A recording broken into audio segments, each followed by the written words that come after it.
जी असी जाऊँ अज माल चराउण ते फुल वीडियो वाच करना साडी है देख सकते हो जी मझां पुछ छट रहा असीं चराउण जाऊँ अज माल मझां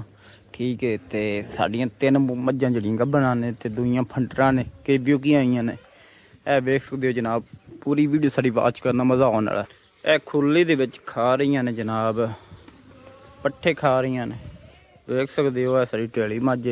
सून वाली है क्यों कहंदियां सिंघां दियां अच्छा कैंचियां उंदे विच रखियां ही ना अंदर च पीपी दे विच ते ओ अपना वजदा लोहा वजदा चुंझां दे विच ओ तां दी चुंझां टुट गईयां ने मैं गया ना शायद तैनूं कैंची लिया देंगा लवा के नवीं 300 दियां दे ने पतली कैंची चंगी वगदी च लिया देंगा कैंचियां बड़ियां बड़ियां कमाल दियां मैं लैन लगा सी मैं क्या कि कैंचियां ने की करनियां जी ठीक है तो लै आवांगे कोई नहीं खैर कैंचियां बड़ियां बड़ियां उत्थों पईयां होंदियां ने मशीन लिया मशीन सही हो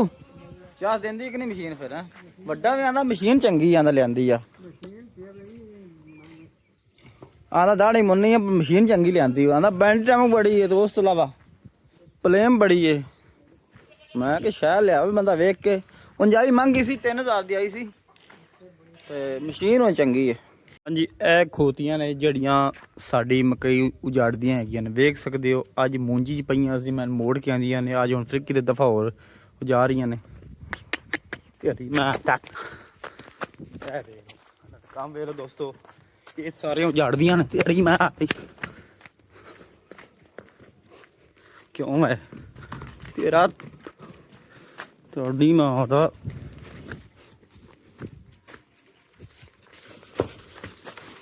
बगैरतियां हो गए कुड़ी 14 दियां हो गए तुसी आन के जलील किया है फड़ के ना सारा ना मकई भी उजाड़ती ना मूंजी भी उजाड़ती